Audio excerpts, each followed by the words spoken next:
Good evening, everyone. A very warm welcome to all of you. I, Dr. Neha Bakshi, faculty, Department of Food and Nutrition and Food Technology, Lady Oven College, welcome you all to this panel discussion of World Breastfeeding Week, which is an annual celebration which is held from 1st to 7th August in more than 120 countries. It was started to generate public awareness and support breastfeeding. This year, World Breastfeeding Week 2021 by WABA, World Alliance for Breastfeeding, has selected the theme, Protect Breastfeeding, a Shared Responsibility.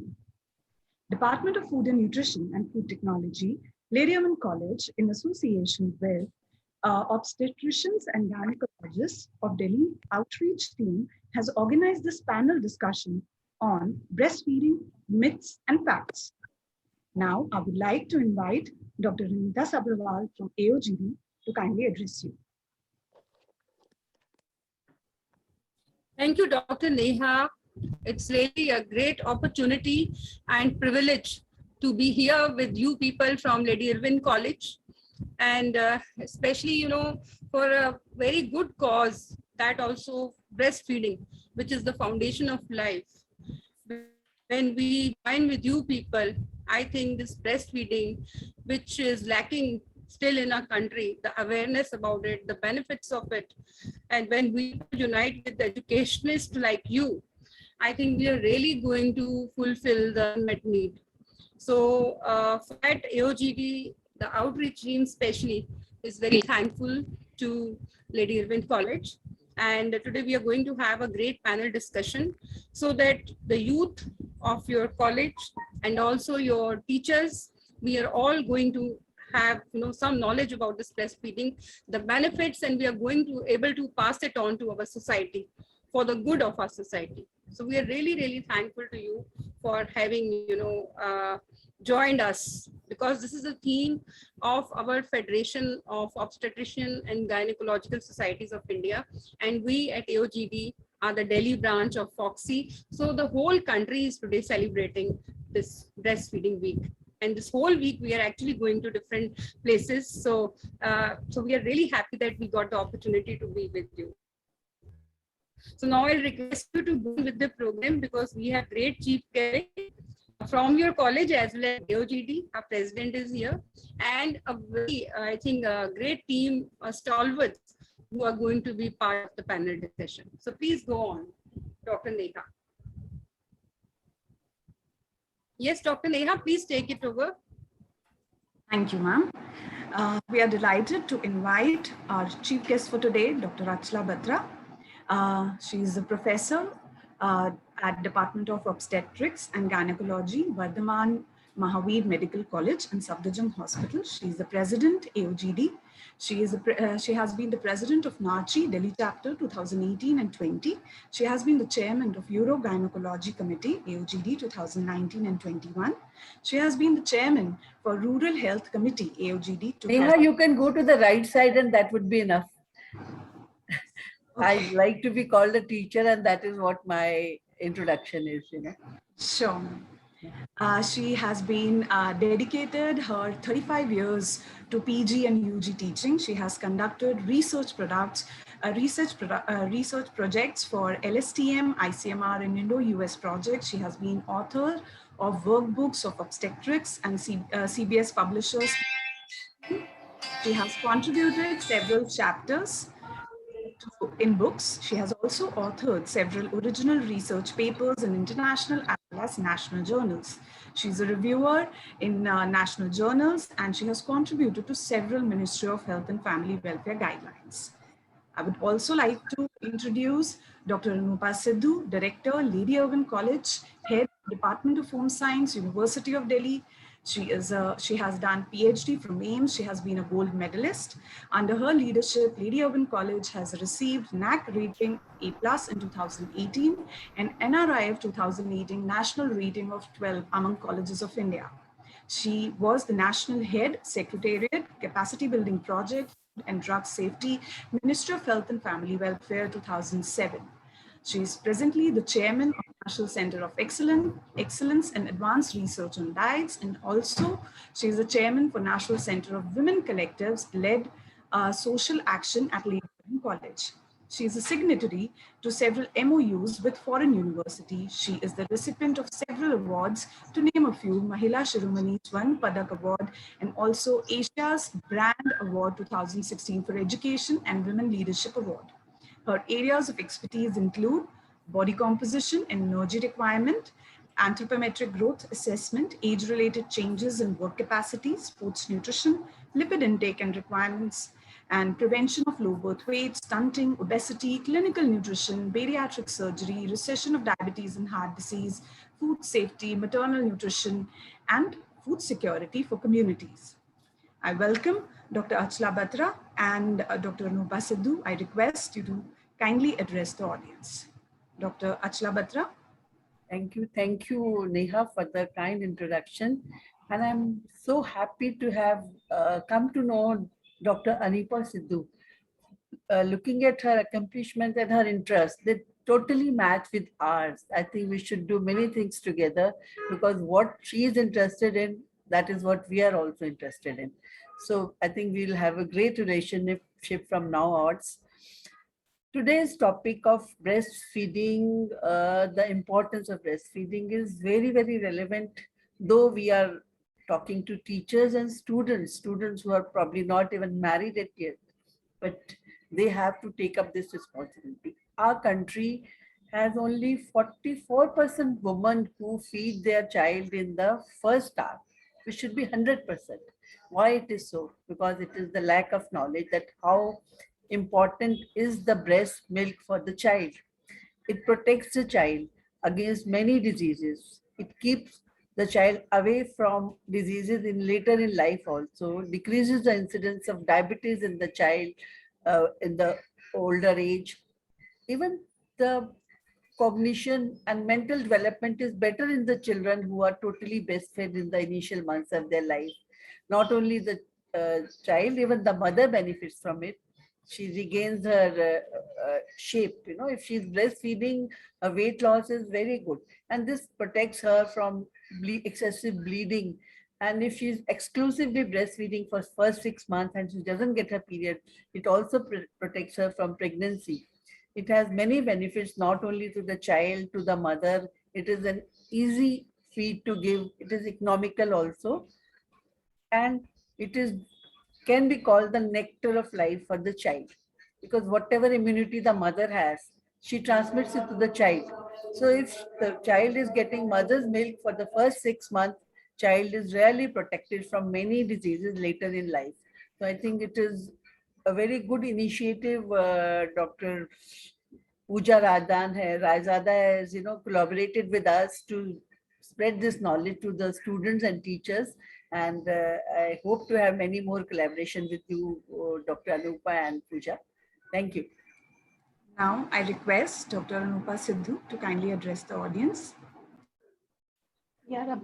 So this particular week, the Breastfeeding Promotion Week, we have been celebrating at Lady Irwin College for almost half a decade, for half a century actually, 50 years to be precise, and going to the community or having slogans or bringing students.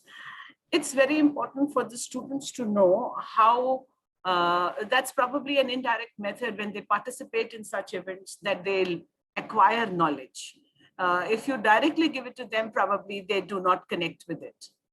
And we all know that by the time a young woman conceives and has children, the family has an expectation that the mother knows it all. The fact is that she does not know it all. She does not know many things. And then now there is internet, but earlier there was no internet, and she would just talk to neighbors, or she would just do by her own hit and trial method. So, things like gorging of breast, first hour of feeding, extra milk lying in breast milk, and to be able to express and kind of keep it soft and clean for the child. So many of these things are not very well known. And one really requires the the breastfeeding counselors. In many hospitals that became a routine, but in many hospitals, this particular practice, it was not friendly, and the child was never presented to the mother, especially if the mother had a cesarean section. And if the child is not presented, then many of, and does not provide an enabling environment, and many times the family members are not there either now with nuclear families, then this initiation of breastfeeding does not take place the way it should. So there is at the initial couple of hours, half a day, when the pediatrician is there and the gynecologist is there, somebody and two people should generally reinforce, which I used to say somewhere in early 80s in AIMS also when I was there, that the gynecologist should talk about promotion of breastfeeding, and it was left to pediatrician, and the pediatrician just talked in the context of the baby, did not talk in the context of maternal practices, did not talk about alveolar positions to keep the baby in a non-suffocating position. So many things were not taught.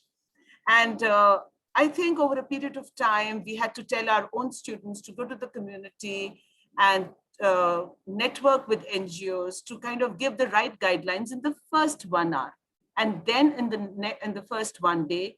And therefore, still, there is such a low prevalence of initiation of breastfeeding in the first day. And generally, the family and the nurse would bring from the nursery or from the already a milk bank and kind of feed from the milk bank, or they would feed water, which is not even boiled cooled water. And so, the whole purpose of exclusive breastfeeding does not get reinforced. I think as practitioners, we have to put a SWOT and generally see where is it that we leave a gap, and then who will fill it. So we need a systems approach in reaching out to the mother, and the number of women who are completely ignorant, if at all, has increased. They belong to nuclear families, they wed themselves into nuclear families, and they don't want to be told. So that makes the number of barriers even more. So somewhere very early in, as we would say in college, you should acquire these skills, try to understand, try to counsel just anybody, just pick up any 5 case studies and do counseling on breastfeeding and realize what are the gaps, what is it I don't know, and what is it the mother in front of me has not understood.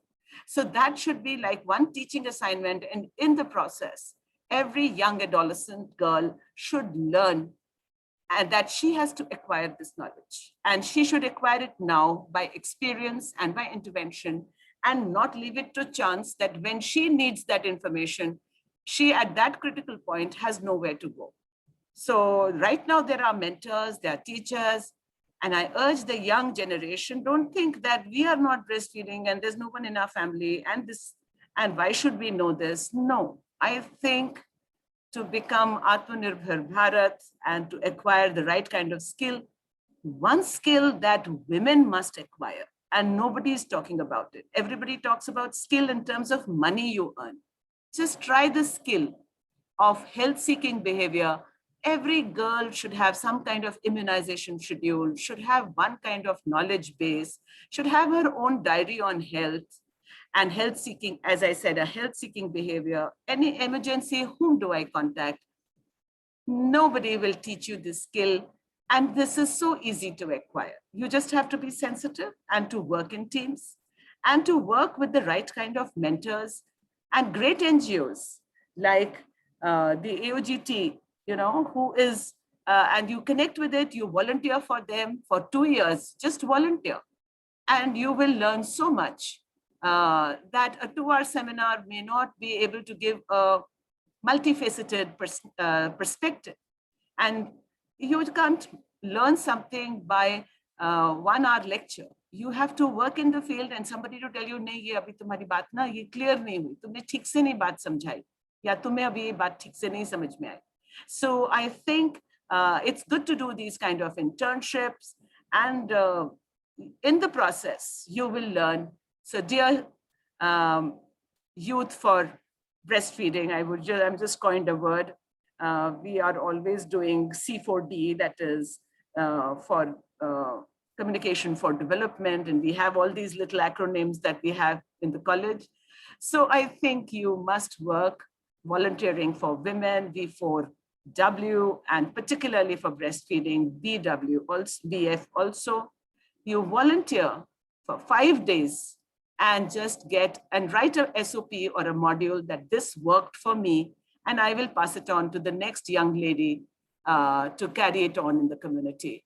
We should not spend a lot of money on these kind of interventions. This is one great process of skilling and pre-testing your module in a community. If you, and success, nothing succeeds like success. You have one successful intervention, thereafter, sky is the limit. You can convince anyone because you have had a field day. You have gone into field and you have given wings to your knowledge. Please, so this is the best way of learning. So I hope I have been able to convince you. Otherwise, come back to me, I'll bombard you all over again. And this should not escape at all. Jo mehendi lagaoge, to haath lal aap hi ka hoga. So I hope you will get this message loud and clear. Thank you. Thank you so much, ma'am, for your amazing message. I would like to inform all the participants that at the end of this panel discussion, we will be sharing a feedback form link. So request you all to fill that feedback form link at the end of the session. You will receive certificates on your email ID. So request you to fill correct email ID and correct name on the feedback form. Now, it gives me immense pleasure to introduce our moderator for today's sessions, Dr. Anita Sabharwal, MBBS, Christian Medical College, Ludhiana. She has done postgraduate diploma in maternal and child healthcare, Safdarjung Hospital. She has done diploma in ultrasound, Delhi. She is a secretary of Forum of Obstetricians and Gynecologists of South Delhi. She is a co-coordinator of Adolescent Health Committee of AOGD 2006 and 2008. She is a chairperson of Adolescent Health Committee AOGD 2010 and 2012. She has been awarded gold medal by AOGD. She is an executive of AOGD from 2016 to 17. At present, she is a chairperson, Public Awareness Committee of ISCCP, Cervical Cancer Prevention and Detection Association. She's a practicing gynecologist in South Delhi for more than 30 years. She has received President's Appreciation Award by FOXY during 2019, AICOG FOXY Champion. She's a medical consultant to Vinita Magazine 1998 to 2003, Griha Lakshmi Magazine and Amar Ujala newspaper, etc. She has been a national faculty of IMA and Government of India to sensitize doctors on anemia, contraception, and adolescent health in the year 2006. She has organized more than 400 updating programs, conferences, CMEs so far, and numerous preventive health camps and community talks, and even public health awareness talks. I would like to introduce Dr. Pooja Razada to all of you. She's an MBBS, DNB Obstetrics and Gynecology. She has done fellowship in HIV medicine. She also have a certificate course in diabetes from Royal College of Physicians to her credit. She is an associate professor, Department of Hygiene and Physiology at Lady Irwin College, University of Delhi. She has a teaching experience of over 16 years, undergraduate and postgraduate students, and she also have the research experience. She have co-authored the Yellow Book, Your Guide to Safe and Nutritious Food at school level 1 and 2 FSSAI project. She has contributed to several original peer-reviewed research papers, chapters, and popular articles.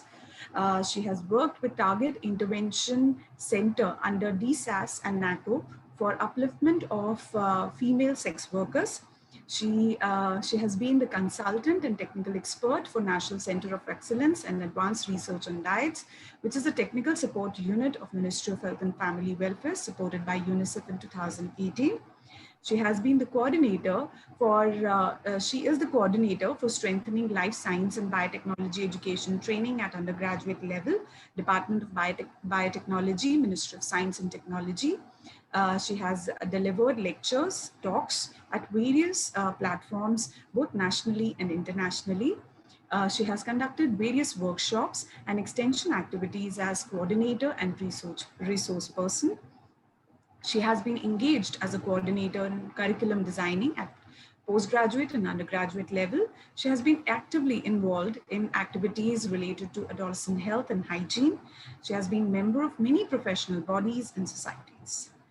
I welcome Dr. Anita Agarwal and Dr. Pooja Razada. Dr. Pooja Razada. Yeah, thank you so much, Neha. Thank you. And it's really a pleasure to be holding this, to be moderating this panel discussion with such esteemed people. So I'll just start. Good evening, everyone. We all know that World Breastfeeding Week is celebrated annually from 1st to 7th August to encourage breastfeeding and improve babies' health around the world. We also know that breastfeeding is a normal physiological process. Since the time man has been procreating, women have been nursing their babies. It is a well-known fact that breastfeeding is one of the most effective ways to ensure child health and survival.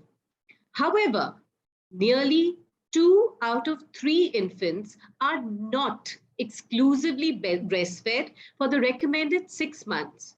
And this rate has not improved in the last 2 decades. Now, there could be many reasons. The initial days of nursing can be a baffling time with a lot of questions and queries, especially for first-time mothers. It can pose certain challenges for the mother, and mothers may gain confidence by getting to know the concept and process of breastfeeding, which can help her in tackling the many challenges of breastfeeding. Another reason for not breastfeeding could be inappropriate marketing of breast milk substitutes, which continue to undermine the efforts to improve breastfeeding rates and duration worldwide. Today, in this panel discussion, we have our esteemed panelists from the field of medicine and nutrition, and we will gain factual knowledge and dispel our myths and misconceptions about breastfeeding. Now I request Dr. Anita Sabharwal to please introduce our esteemed panelists and to open this panel discussion. Over to you, ma'am. Thank you, Dr. Pooja. I am feeling so blessed and fortunate that you are my co-moderator. And since you've already told that why we are all here to talk about breastfeeding, because still we are lacking in it. In our country, only 44% people are promoting breastfeeding. They're utilizing breastfeeding. So we want it to be 100%. So that's why we are here with the youth today, because youth is the backbone of a country, you know. They're the most dynamic and most vital part of a country. And if our youth are there and they take over this, you know, challenge, we are very sure that we are going to have 100% breastfeeding. And for this today, you know, we don't only have AOGD with us. I am from AOGD. I am the outreach team, executive from the outreach team of AOGD.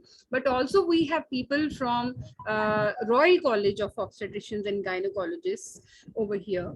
And, you know, people from NACHI, our whole NACHI, which is the National Association of Reproductive and Child Health of India. So these are the great people who are here with us to talk for this cause, breastfeeding, which is really going to benefit our country in so many ways, which we'll be discussing soon during this panel discussion. So for that, now these stalwarts, who they are, who are with us today.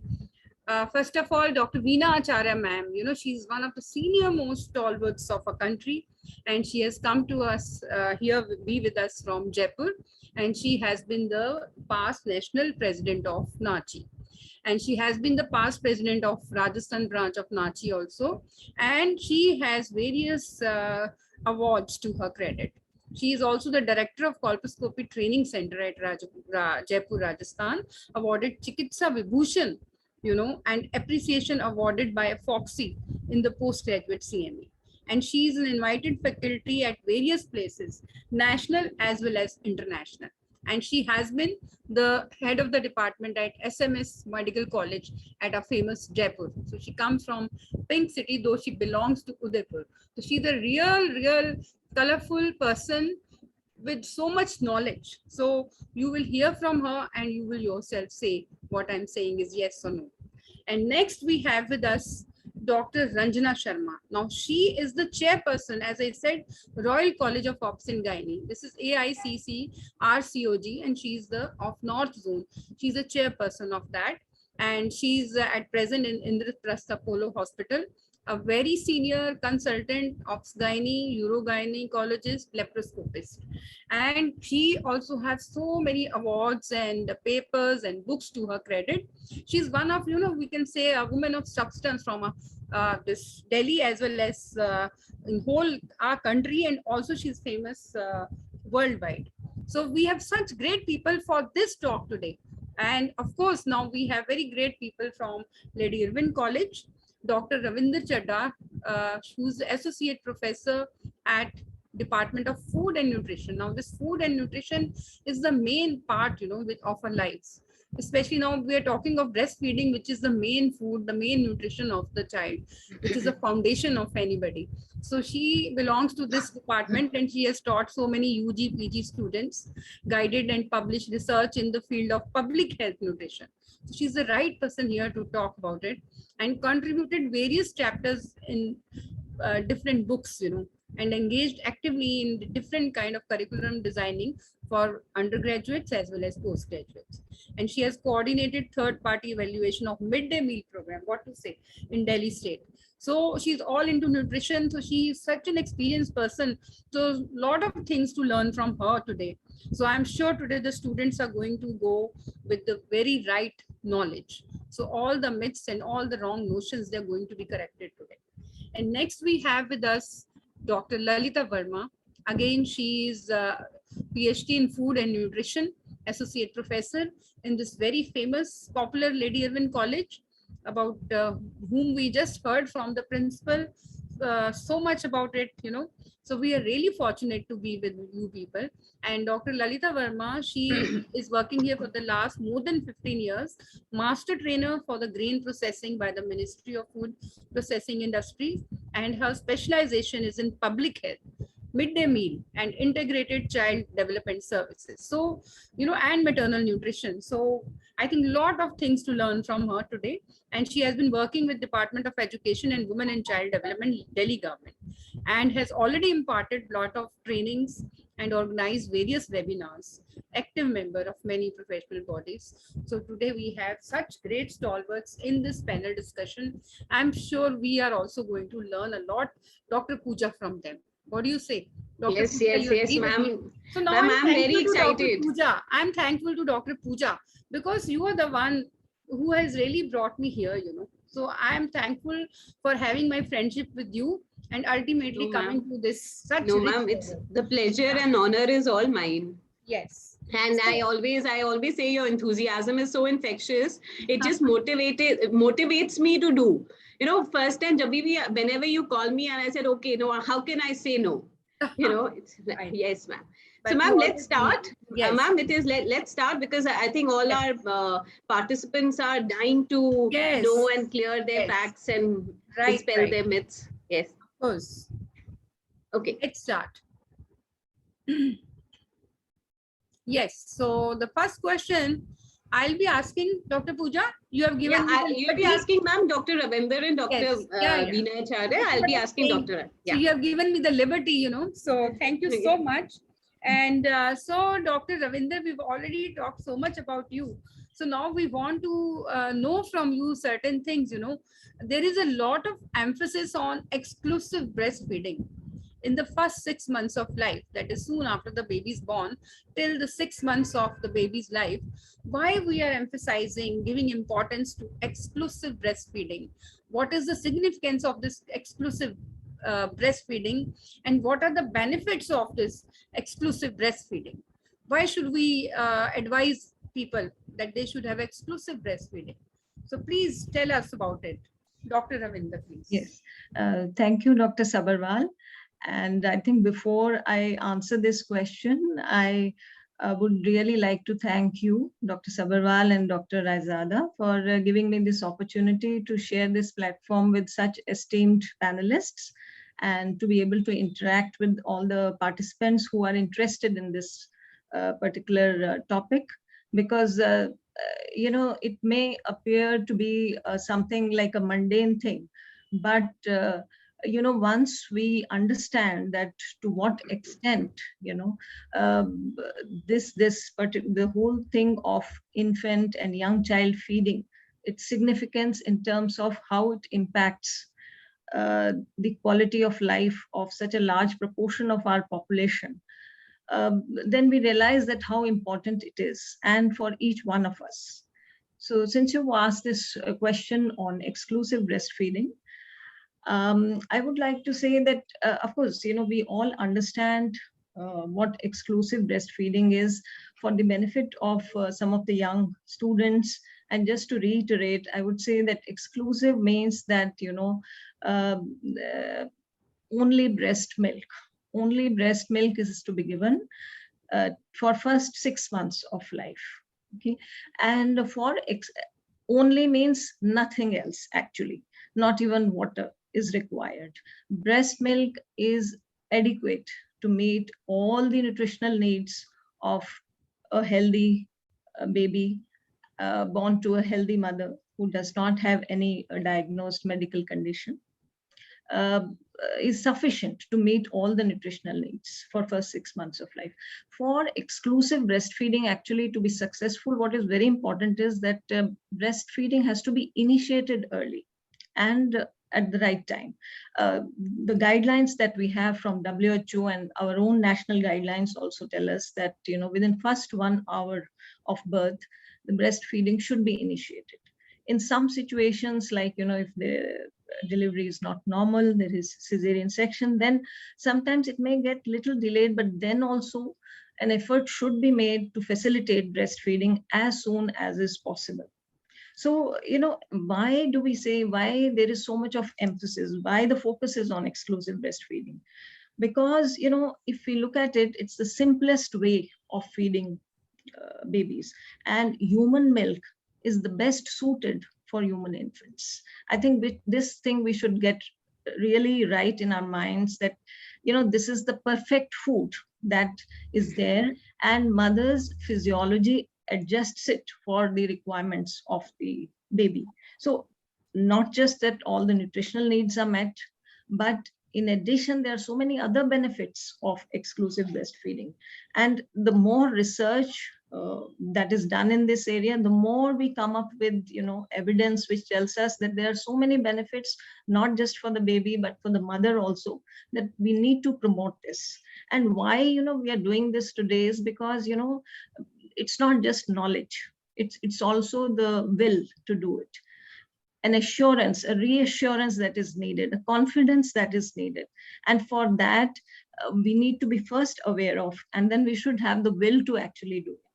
Now, when we are saying that nothing else is required, it is really, if you go by the definition, it says that sometimes, some supplements may be required. If there are certain deficiencies or the infant is weak, then they may have to be given. But that is not considered not exclusive breastfeeding. If some medicine has to be given, otherwise generally nothing is required. And not only that, the breast milk, the composition is such that it gets digested and absorbed much better than much more effectively than animal milk or even tin milks which are available, because the composition is such, it's the protein, the type of protein that is there, carbohydrate that is present is such that it gets absorbed, and it also protects the baby. There are so many antibodies which are present, immunoglobulins which are present in the initial milk, which is called colostrum, but also in the mature milk, because you see, baby and mother, they are both in that microenvironment. They're facing the same kind of environment and the infectious agents which are there. So mother produces those antibodies and passes on to the baby. So what best can happen more than this, that there is a protection which is passed on from mother to the baby. And also breast milk prevents growth of harmful bacteria in the gut of the baby, so that way also it is protective. Generally we say that milk is not such a good source of iron, but the form of iron that is present in milk is better absorbed. And also the protein that is there. I mean, simple things like, when the milk reaches the gut, the human milk will form a soft curd, which is easy to digest. If cow's milk or some other milk is given, it forms a hard curd, which is very difficult to digest. I mean, comparatively, when it has to be given, then sometimes we have certain formulae, but those are only if there is a problem. Otherwise, it is not something which should be given, and we should have the confidence that this is the food. In fact, there is so much new research which is also telling us, as I think Dr. Batra and Dr. Sidhu has also pointed out, that it is not just nutritional benefit. In terms of cognition, in terms of intelligence, the performance on intelligence tests also, it has been shown that those who are breastfed are the ones who perform better. The growth is better, development is better. So I think this is something which has to be promoted. There are a lot of problems which mothers sometimes face, and that's the reason they are not able to exclusively breastfeed. But it's only through their awareness, confidence, and willpower and support when they require, they'll be able to achieve this. So I think exclusive breastfeeding is something which has to be promoted with full force, so that our young babies benefit, and they have not just the short-term health benefits, but also long-term health benefits. Thank you. Thank you, Dr. Ravinder. Really, you have really told us very clearly the significance of this exclusive breastfeeding, because it is really very beneficial for the baby, for the mother, and also for the whole country, because it has all these benefits, socioeconomic also. And also, mother gets, due to exclusive breastfeeding in the first 6 months, she's able to have contraception. That is why we call it LAM, that is lactational amenorrhea method. So the benefits of exclusive breastfeeding are immense. And that is why today we are here celebrating this breastfeeding week to emphasize on exclusive breastfeeding. So now I will request Dr. Pooja to go on with the next question. Okay, ma'am. Actually, आपके था ये question. Oh, yeah. ठीक है. Dr. Veena. Okay, ma'am. Dr. Veena, ma'am, after the birth of a baby, especially when the first baby is born, so mothers and even the other people around, they are so anxious that when will the breast milk come in? Does the size of the breast affect milk production? If the size is less, what will happen? Will the child have enough milk? And what measures should be taken to reassure this mother who has so much anxiety? And especially in those situations where the mother has had some complication during the delivery or may not be able to feed the baby soon after the birth. So, ma'am, how will you tackle this problem? What advice you will give? Ma'am has immense experience. Good afternoon. Yes, first of all, I'm thankful to the Anita and all of the teams. Last 3 days, I am with you, and I have a lot of experience with different groups. And we have different people have different opinions. We have met nursing staff, we have met the students. Today, we are the nutrition people. I'm really, the energy level, I cannot measure, Dr. Anita, what energy level you have. So the question is to me that, so what I want to, Dr. Ravinder has rightly pointed what is the need of excessive breastfeeding. And every mother should know that the breast milk, how it is important. And why we have this meeting, we have the aim of this meeting is the protecting, promoting, and supporting the breastfeeding. Why? Because it is the best milk, it is the ideal, it is a complete milk. But it is the question, by that is the size of the breast affect the milk? No, the size of the breast is not affected. One thing is clear, because lactiferous tubules are the same in the whether the size is big or less.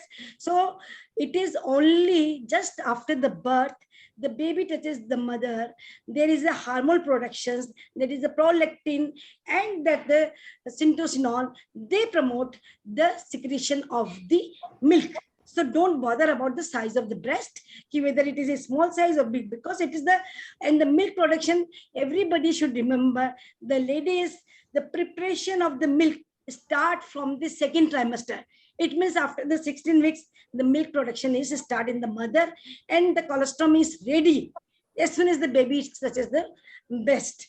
So one thing is very much clear, that the milk is production in the mother after the second trimester, and it is ready for baby feeding as soon as baby is, so within, that's why we say within a half an hour or 1 hour we start the breastfeedings. So, and regarding the amount of the breast milk or how much milk is producing, whether they want to know, mother has the sufficient milk. In the first day, baby require only 60 to 100 ml of the milk in 24 hours. That is clear. So they don't bother. And the Dr. Randesh rightly point out the why we force on the first milk, or that is the colostrum, which contain everything regarding the first and foremost is the antibodies. So we should promote the lady that she should give the breast milk to the baby, because it protects from the so many diseases in the baby, and she should try her level best that she should be breastfed. What measures should be taken for reassurance, whether she's having the, what about the, we know about the complication, what complication, whether it is anatomical complication or maternal complication or fetal complication, that is not very big complication, because after the cesarean section, she can feed the baby within 2 to 3 hours after delivery, or sometimes even the premature baby, they feed, or we express the milk and then we give the milk to the baby. So everything is clear that they should not bother about the size of the breast, or they should not bother about whether they are, because as soon as they deliver the thing,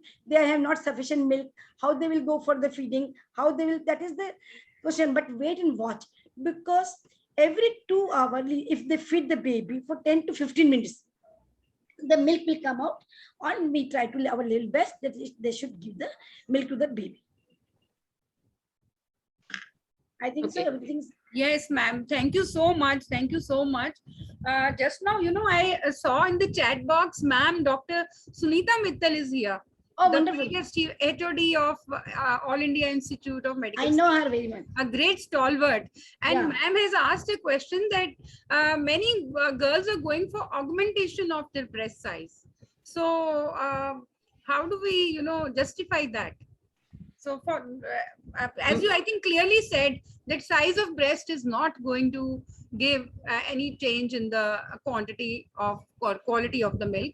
It's already the hormones and already the secretion which has already happened, and that's going to bring it about. Isn't it, ma'am? Dr. Veena, ma'am? Yeah, lactiferous tubules was the same. Yes, Number yes. of the lactiferous tubules are not changes. Yes. It's the size of the Yes, yes. Thank Yes. you, ma'am. So I'm very Okay. happy. Dr. Sunita Mittal, ma'am, thanks for joining. We are feeling really very proud today. Yes, ma'am, we're feeling very honored. It Yes. is very nice, and it makes me feel so excited to see Yes. such. Great. Yes. Yeah. Okay, ma'am, I'll take the next question. And Yes. this question is for Dr. Ranjana.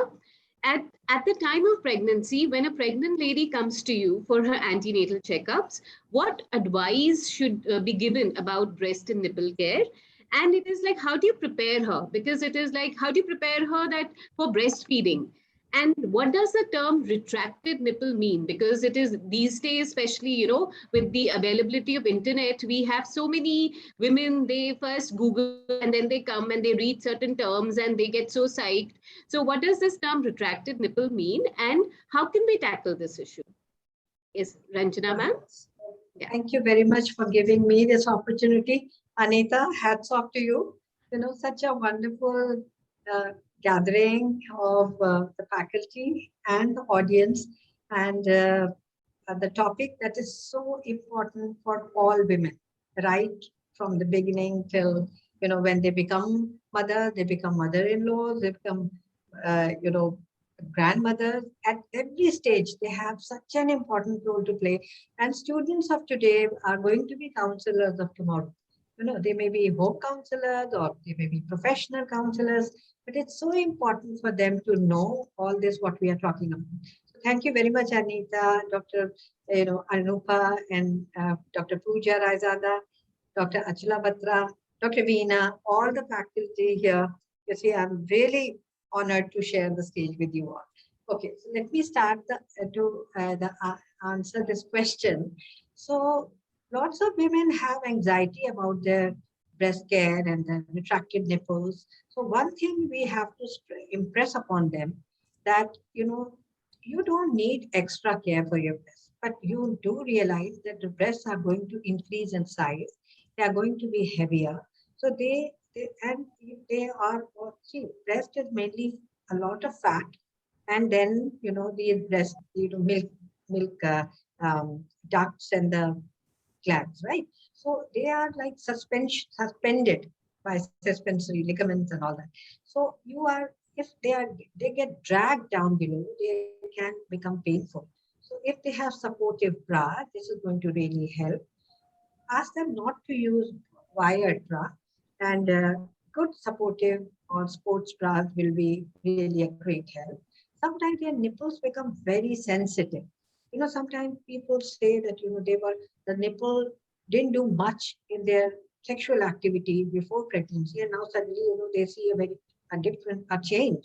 So that is also because it is a lot of blood supply, um, extra blood supply going to these organs. They are more sensitive, and they also sometimes they hurt more.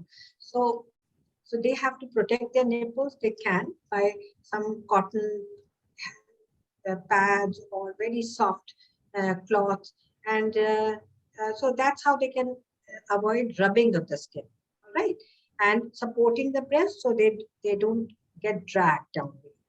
And coming to the retracted nipple, so we really need to understand one thing, that the nipple, baby is not going to bite on the nipple.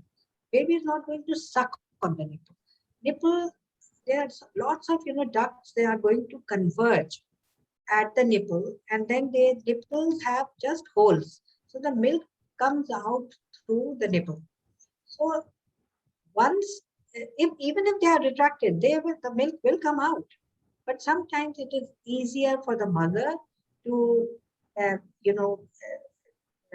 use the nipple to stimulate the baby for suckling, right? So that they miss out on that.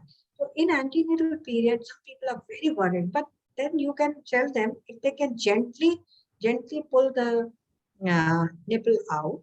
So in the majority of cases, it comes out. And if it is going to come out by your pulling, the baby's suction is going to do the same job very easily once the baby starts suckling on the breast. You can also use a pump. You can also use any suction thing. Sometimes people use a syringe. So the nipple can come out. But what I'm saying, in case it doesn't come out, then they don't need any surgery or anything like that. Okay, they don't have to worry about this. Gradually, with baby suckling, they will protrude more than how they were before. So retracted nipple should not give them anxiety. Baby should not bite on the nipple anyway. Baby has to press on the areola, the dark area around the nipples, and then the milk will flow and the nipple will come out on its own. So this is my advice to them. Thank you. Yep. Thank you so much, ma'am. That was a very, very well answered. I would just like to say something that unfortunately, too much of, these days we have too much of bombardment of information, which people gather from the internet without realizing that is one of the major reasons which is causing stress. So it's very important to get the right information. And that is the whole idea of today's panel discussion. Thank you so much, ma'am. And so the next question, my next question is to Dr. Lalita. It is, does breastfeeding affect mother's nutritional status? This is one part. And how much extra food or calories does a breastfeeding mother need?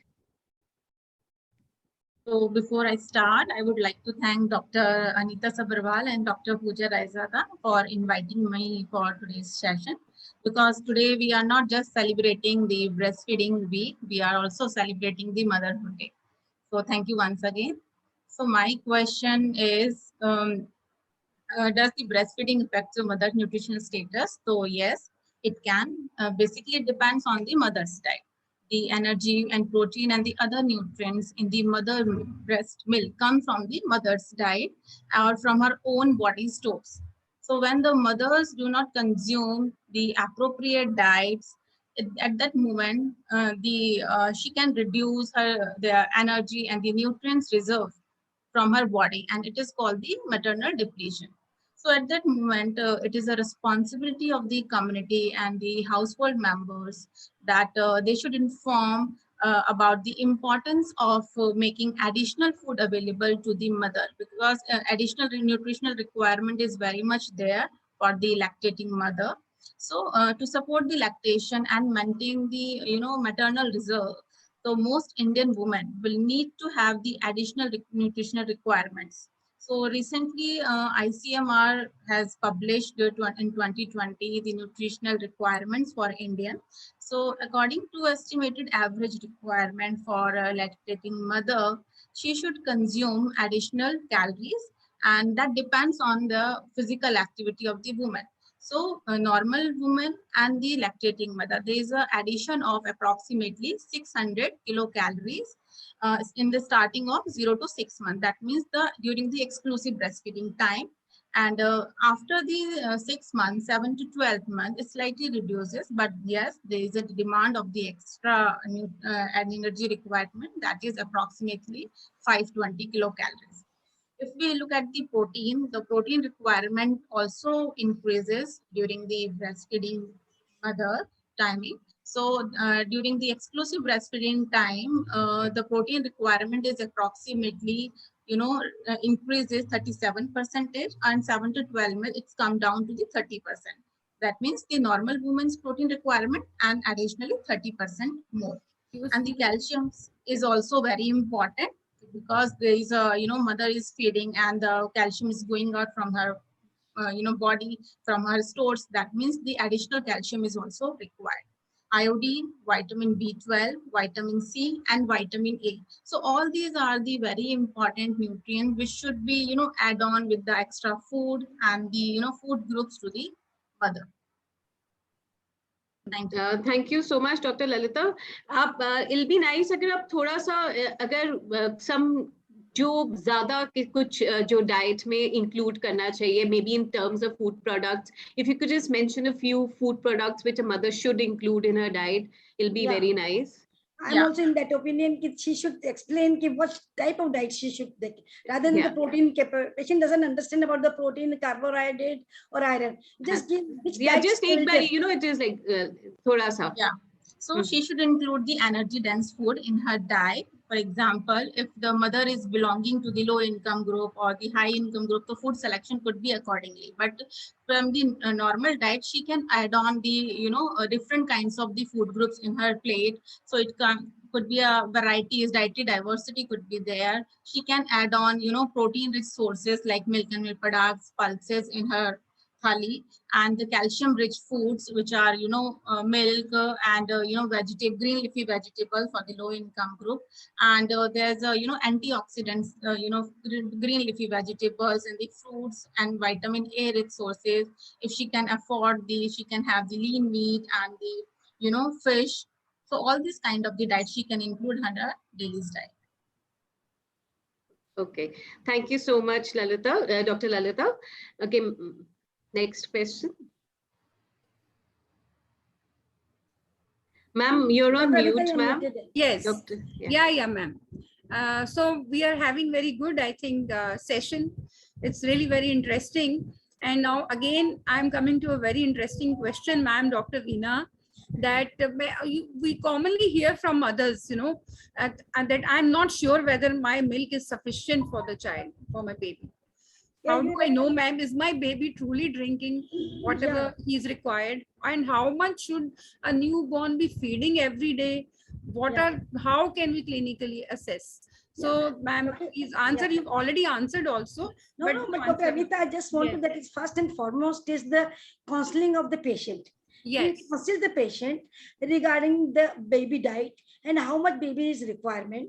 And the baby is 1 day, suppose baby is 1 or 2 days, the baby requirement is only 60 ml per 24 hours. So they should not bother. If they said that my baby is taking only 5 drops of the colostrum, only 5 or 10 drops of the, it is sufficient. Don't say it is not sufficient.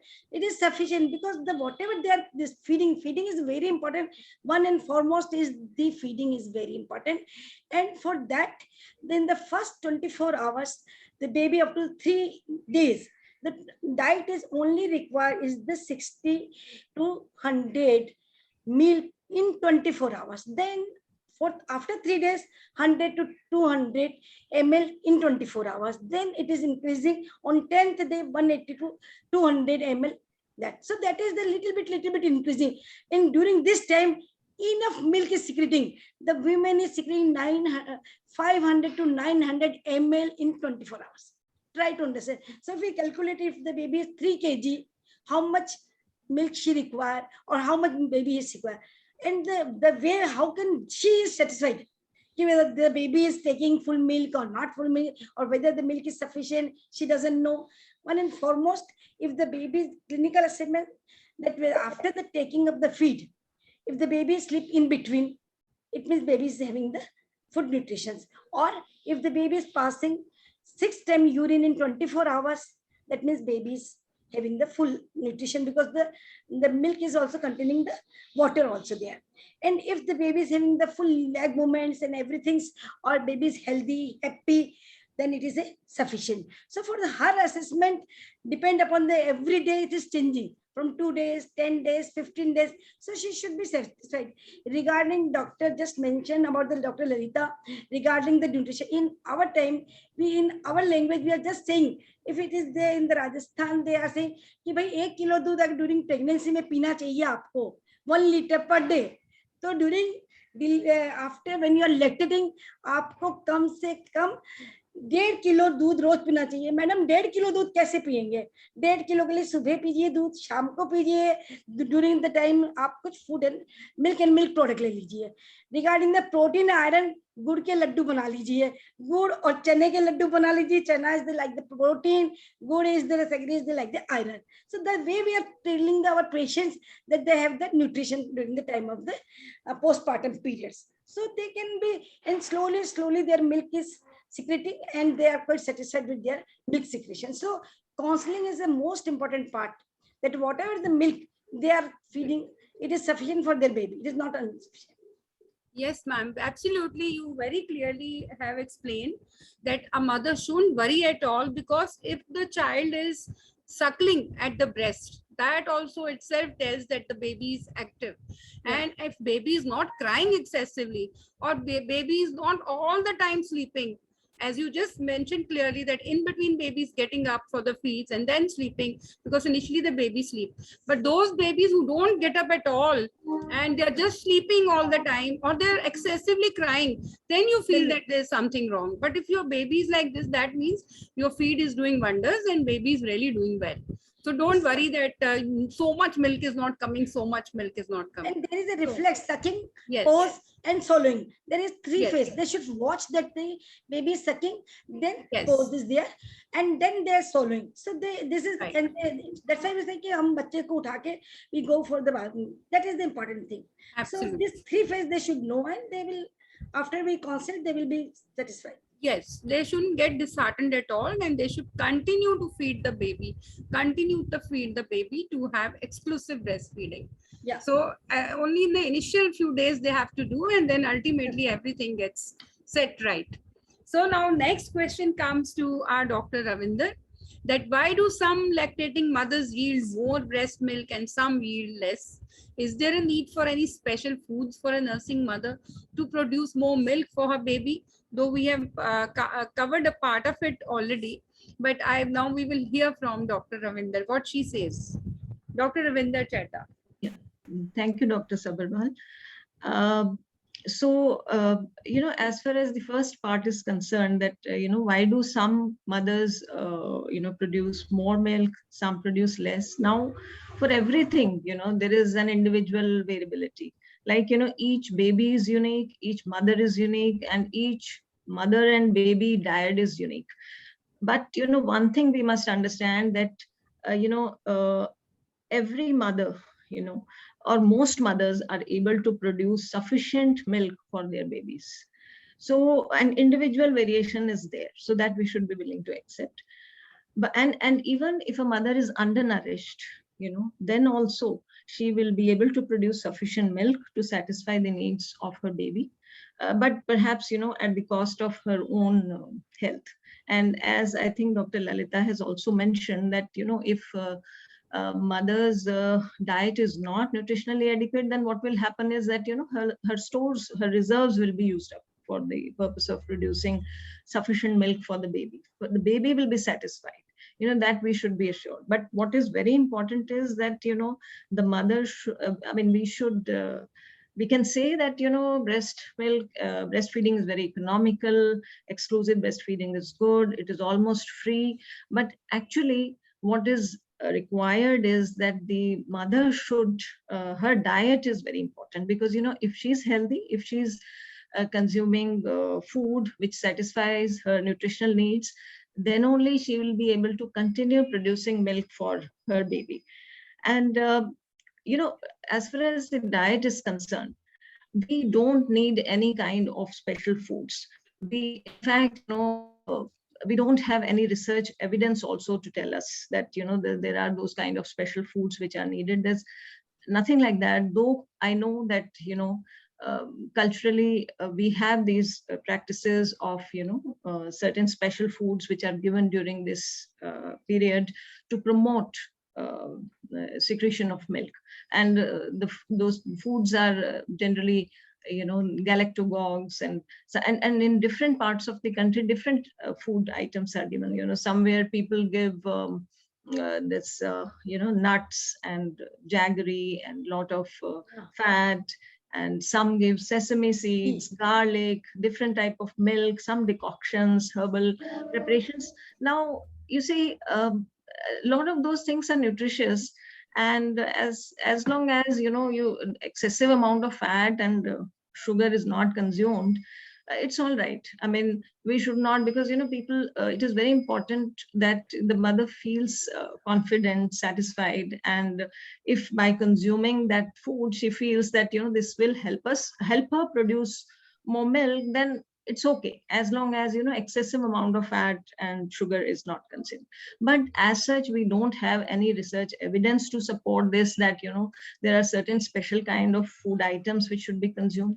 What is needed is a healthy mixed diet, which is consumed, should be sufficient to take care of, all the nutritional needs that are there.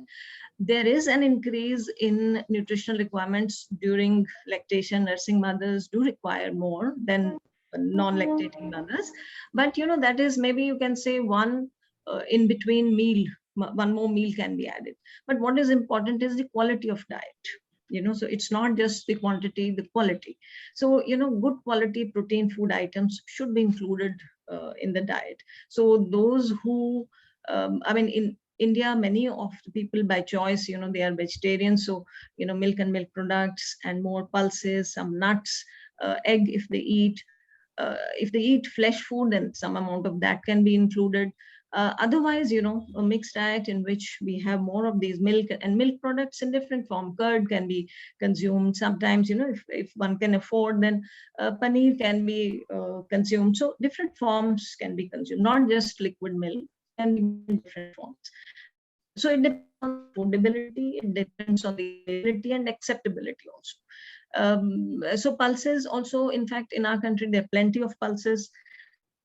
Those should be consumed. In fact, if people, many times, they are used to consuming one portion in a day, maybe once in a day. It is better to include 2 portions, so that the whole protein quality of the diet is better. And generally, there is no food which has to be avoided. Sometimes, if some kind of food item produces some discomfort, like flatulence or something, a person is more sensitive, then that can be discontinued for some time. Otherwise, there is nothing that the mother should not consume. And there are actually special foods, are culturally those foods are prepared and consumed, but we don't have any research evidence to support that these will actually result in more production. What is important is the mother should not be stressed. She should be comfortable. She should have the confidence, and she should have supportive environment to be able to breastfeed, because it's demanding in terms of time also, energy also, it is demanding. So what she needs is more support, healthy diet, And like, as our Dr. Acharya has said that, what kind of, like how we can incorporate, like we're saying, fresh fruits and vegetables. Now, vegetables, we generally say that, okay, green leafy vegetables are like, have abundance of these nutrients, but many of us don't consume so often. Then how do we do it? Because, once in a while you prepare because it is available in the season, once maybe in a week we consume. Nowadays, rainy season, people don't consume because it is infested. But you say, we can improvise and try to, include in different ways, like, put some amount in pulse, or it can be, you can knead it with the dough to make chapati with that, so that you don't have to make it like a separate preparation, so that, we can increase the frequency of consumption of these food items. And whatever is it is possible for the family to afford, at least 1 or 2 fresh fruits, if it is possible, in a day can be had. Especially, the citrus fruits, which contain good amount of vitamin C. Guava is not citrus, but has good amount of vitamin C. Amla is very rich in vitamin C. So, because locally, whatever is available and in season, those should be included. A mixed diet is always best. A lot of processed food should not be consumed. Once in a while, you want to consume something because everybody likes, to have some special food, tasty food one day is fine, but that should not become more like a routine. It should be an occasional treat. It is fine. So, a lot of now the work which is, we are looking at the research, which is showing us that, all this ultra processed food, a lot of harm it is doing to the health of people. So, consumption of that kind of food also should be, I would say, limited. And these sugary beverages, etc., are not really required. Home prepared, fresh food. Traditional Indian diet is very good as long as we don't overindulge in some of those, goodies and desserts, etc. It is quite healthy. And as far as milk is concerned, if a mother is consuming once in a day, let her consume twice a day, 1 glass or 250 to 300 ml milk at one time, 1 serving of curd she can consume. Even that would be enough to give her, the kind of calcium, etc., that she needs. There is no need of giving all those unnecessary supplements unless there is a deficiency which has been diagnosed. Otherwise, pumping supplements has shown, there's a lot of work in Western countries where they have been consuming these supplements, and it has shown that, it harms the health in the long run. The kidneys, ultimately have to throw out all those metabolites, etc. So it puts a lot of burden on the kidneys. So, we should try and consume holistic, more complete kind of diet, variety, more variety. Don't eat the same kind of food every day, have different vegetable, different fruit, and that will bring in all the different kind of nutrients that are required. So no special foods as such are actually needed, but if a mother feels confident, the family feels nice, let them have, because, it is also feeling positive that is important. Thank you. Thank you. Thank you, Dr. Ravinder Chadha. You have really nicely given a message. So in a way, we say rainbow diet. That is Satrangi, different colors in your diet. So that is the beautiful part of that. Dr. Anita, what problem we are facing in our state? Lot of laddu, ghee, what they have to eat. It is so forcefully forcing. Yes, but ma'am, we always devote no to them. Yes, they prepare with a lot of herbs and this and that. Yes. It's really Dr. different. Veena, at the time of discharge, I always lecture them. Okay. This Laddu Panjiri. Or you must have mother-in-laws and mothers in the room. Yes. Otherwise, no point in telling them. Absolutely. When they go home, they say, I have no choice. I have to eat. Yeah, that's why I'm telling. And Dr. Rajna, it's not like now at the time of delivery, but see, now we have started today. As we are doing now, the counseling should begin right from the beginning. Once they're adolescents, they have to learn. Then they come to college, they have to learn, because we were also adolescent one day. We were also college students. Ultimately, we all went through these stages. So you always needed. Anita, I also tell them. Ranjana is rightly pointed out. I also tell them to bring their mothers and mothers in my OPD. Absolutely. I said, you get educated. In 9 months, you reach a different level. But your people at home, they are just there. So it's not their fault. how to bring them up to your level.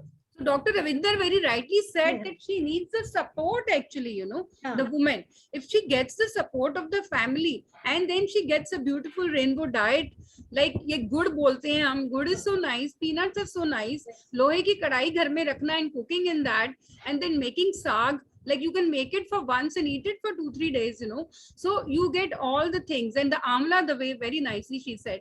So all these things, and we should forego all the goodies like all those pastries and mithais and all. Once in a ma'am while, but एक चीज तो है ma'am, it is जब भी हम बात करते हैं pregnancy and specially during lactation, I feel कि little bit certain amount of गोंद के laddoos and lactation goes hand in hand. that is why And we ma'am, told little you bit, 500 it is like calories. सब 500 yes ma'am, calories थोड़ा have been सा, given. because somehow it is like जो आप कहते हो कि आप गोंद के आप ज्यादा मत खाइए कि, लेकिन then you somehow the mother-in-laws feel that they've been cheated. The mothers no, feel no. they've been cheated. So we can't satisfy the mother-in-law and Yes, damage our mother. Yeah, yeah. We have very clear. We are very 500 clear. calories I have tell been them, given extra, and in tell- that we have to have it in a we balance. tell them, just because to satisfy your mother-in-law, I cannot bend and advise you something which is not right for you. They are Yeah. all diabetic. We are diabetic capital. We are Right. scientific. So this is all starting at the time of after birth. And they say जब से cesarean हुआ, जब से delivery हुई, हमारा weight 20 kilo बढ़ गया. We didn't do anything to उनका increase the weight. It is the laddu panjiri.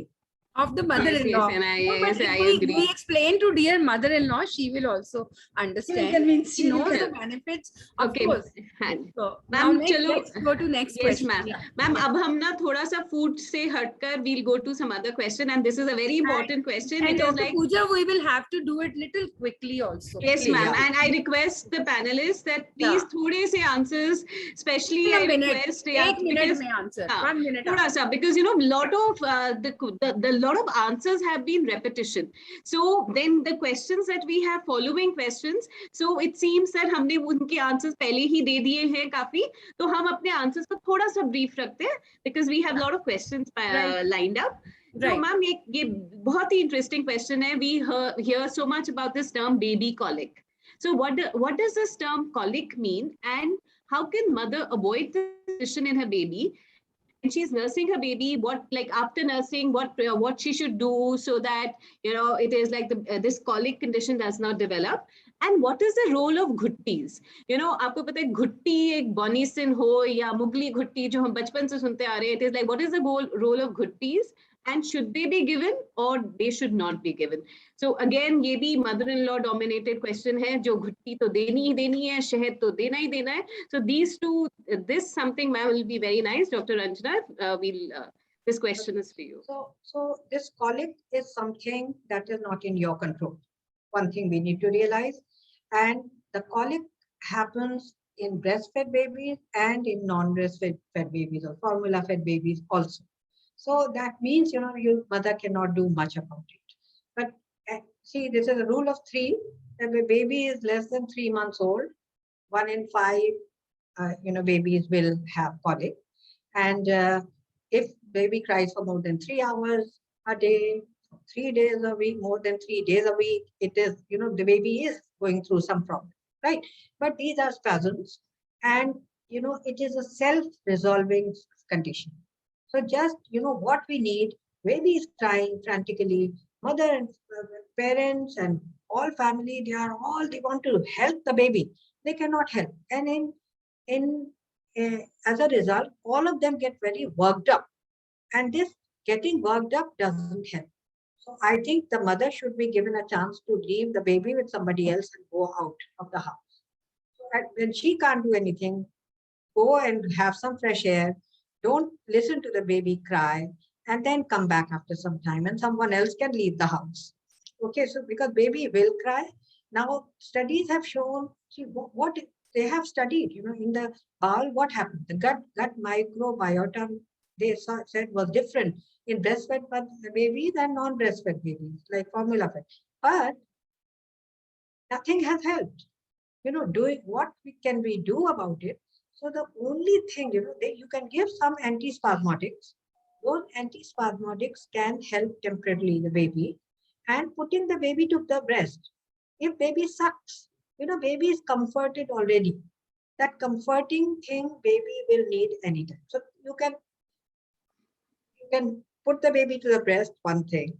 You can be more relaxed. If you are relaxed, baby will calm down after some time.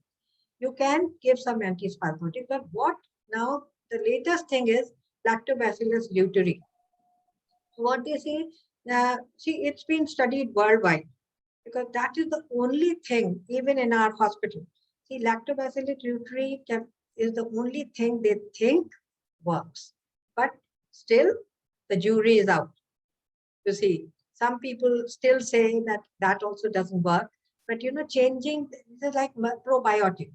So treating the baby with probiotic, giving the baby some smooth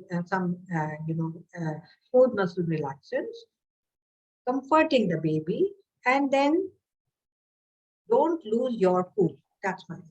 Thank you. But ma'am, giving probiotics to the mother or to the No, baby? To the baby. Okay. And ma'am, another thing is, it is like we talk so much about, it is like if what mother eats. It also So one thing affects. I always tell the mother, it is again coming from the family. तुमने क्या खाया जो बच्चे को ये हो रहा है? So the mother is always guilty. बच्चा रोज cries and the mother has done something because she is. So I said no, it doesn't work this way. Don't eat this, don't eat that because your baby can have colic. You see what gives colic to your baby. Okay, only that mother will realize. Okay, if I eat this, baby has response like this. So let you decide what you want to leave, but don't listen to your mother-in-law and mothers and all those family members. That सब कुछ छोड़ दो. ये भी मत खाओ, वो भी मत खाओ, because this we can give. So ऐसा नहीं है कि these are standard things. They give colic to the baby, so they'll be fine. So don't stop. And baby has shared everything with the mother for 9 months. Yes, ma'am. Yeah. Right. Baby Yes. knows mother inside out. Okay. So don't blame the mother. Don't ask the mother. This is a very important What I'm saying, the evidence based, what I told you is to the way I have told you.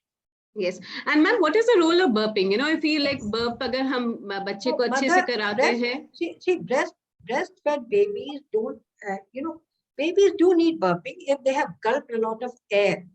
Okay. If there is too much milk, some breasts produce a lot of milk and baby tries to suck a little bit at a time and baby is gulping. So too soon and taking a lot of air with it. So there is no harm in burping, but they say if mother is producing not too much of milk, baby sucks at its own pace and baby doesn't take too much of air. And then if there is not much air taken in the stomach, burping may not be needed. Otherwise, there's no harm in just burping the baby. Yes. Okay. Thank you so much, ma'am. Okay. Ma'am, okay, now next two questions, this one and the next one, these are both addressed to Dr. Lalitha, and there's a little overlap in the questions because we've already got the answers of these questions earlier by Dr. Ravinder and Dr. Veena Acharya, ma'am. So it is like, so I request Dr. Lalitha to be a little brief about these. So I'll just see. Ideally, what diet should a lactating woman take in terms of food group and nutrients?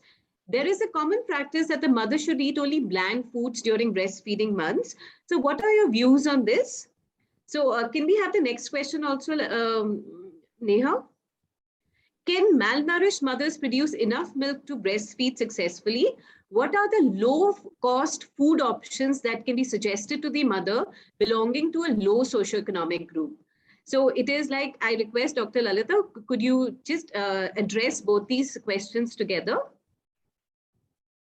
So the first question already Dr. Chadda addressed, so I am not going into much. And about the food groups that I already have explained in the previous question, there is an additional requirement of energy, protein, calcium, iodine, B complexes, vitamins, vitamin B12, vitamin C, and vitamin A. So second, you are talking about the bland diet. So it's very common. Yeah, it's true. It's very common practices in families कि आपको ये नहीं खाना है, ये नहीं खाना है, बच्चे के दूध में मिक्स हो जाएगा.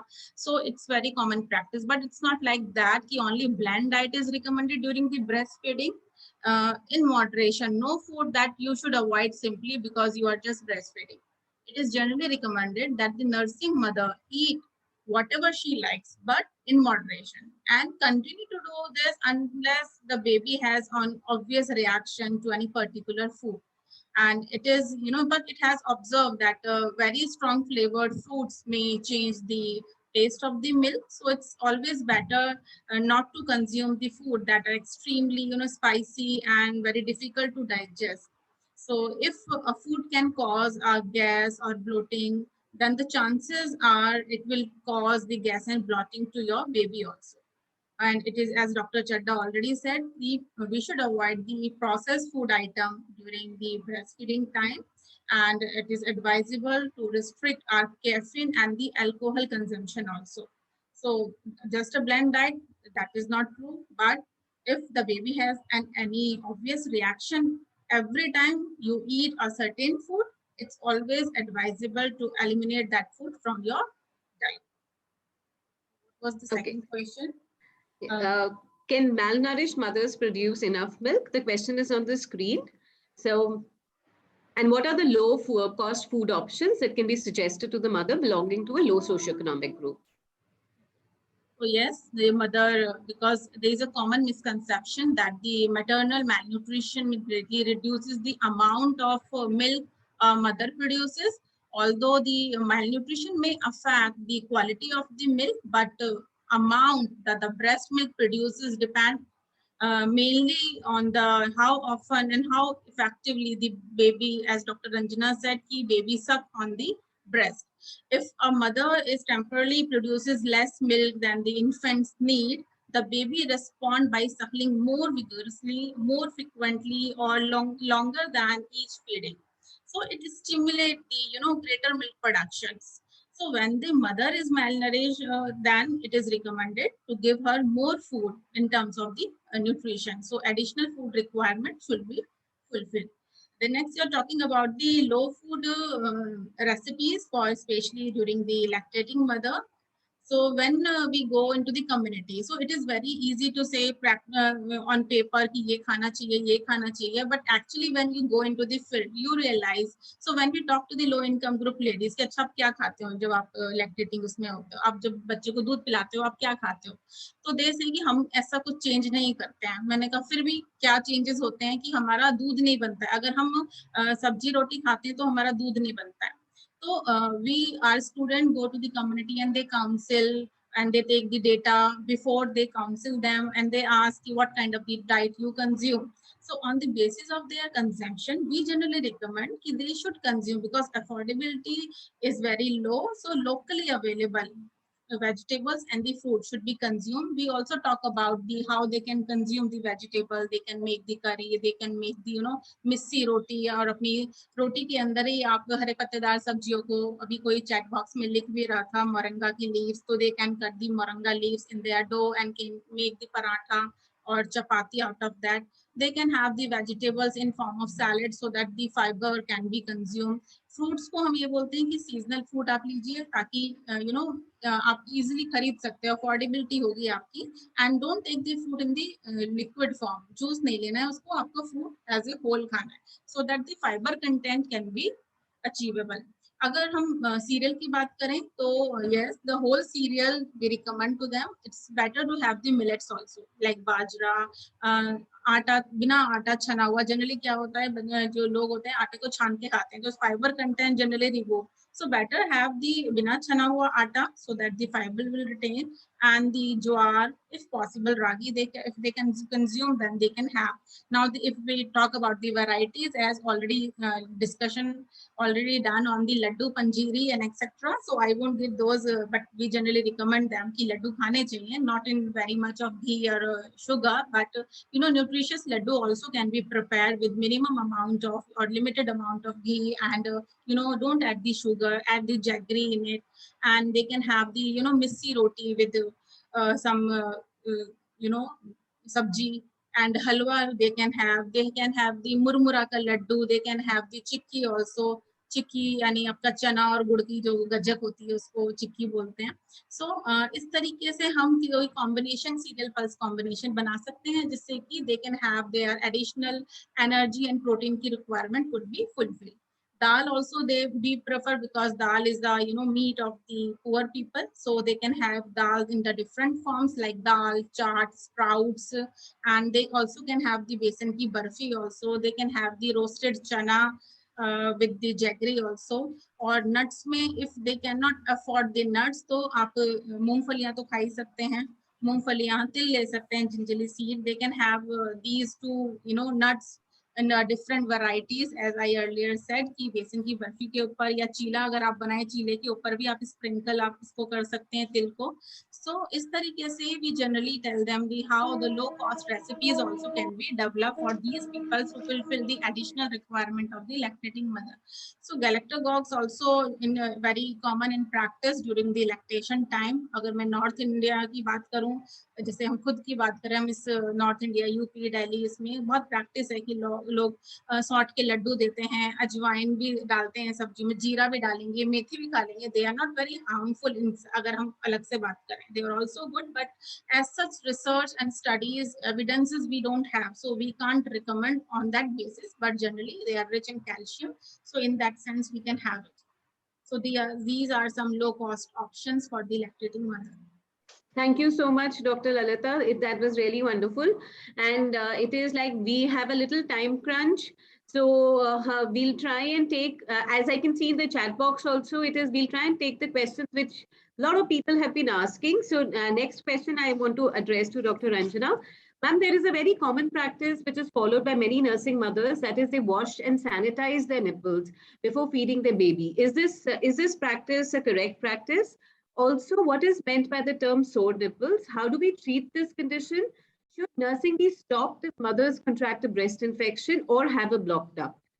So, ma'am, this question has been asked many times, and this is like everybody is waiting for this answer. So, ma'am, it'll be nice if you could answer this question. Right. So, the breast, see, mother has to have a shower every day, clean herself, and the breasts also need to be cleaned, and then nice moisturizer has to be put on the breast, okay, and then they don't have to wash their breasts before every breastfeeding. They don't have to do it. Whatever skin bacteria the mother has, even if they go into the baby, that's fine. That colonizes the baby bowel, and also the baby develops immunity against them. So that's perfectly fine. The answer is no. The mother doesn't have to wash the breast every time. What is sore nipple? So sore nipples, mainly it's because of improper latching. When the baby is not at the right angle, perpendicular to the breast, to the nipple, right? So if the baby doesn't do that, they should aim the nipple to the palate of the baby. Right, then the baby will latch on the areola, not the nipple. So if the baby doesn't bite on the nipple or sucks on the nipple, then there's less chance of having sore nipples. But sore nipples are very common with new mothers, and what they should do if this happens. So what they can do, sore nipples will heal. A lot of moisturizer, the lanolin creams, that are available like Nip Care or some things like that. They can apply after breastfeeding. They can also do breastfeeding one breast at a time. So the sore breast gets, some time to get healed. They can also put some soft cotton or very soft cotton cloth or something on the nipple to protect, so it doesn't rub against the breast, the bra.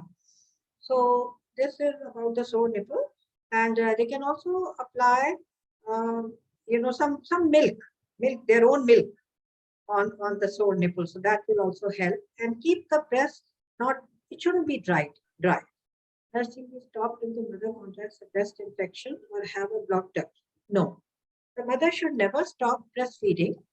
And if what sort of infection we are talking about here. I think if there is a breast abscess or something, go to the doctor. So if she is concerned, there may not be abscess. There should be redness and swelling. It's called mastitis. But she should not stop breastfeeding because everything is going to get worse there. A blocked duct can also get, more ducts can get blocked. All right. So if she continues, and at this time she needs a lot of support, hot fomentation and a lot of moisturizer on the breast and emptying the breast if the baby hasn't emptied completely. So all these things are, and proper latching help with the latching also. Okay, thank you so much, ma'am.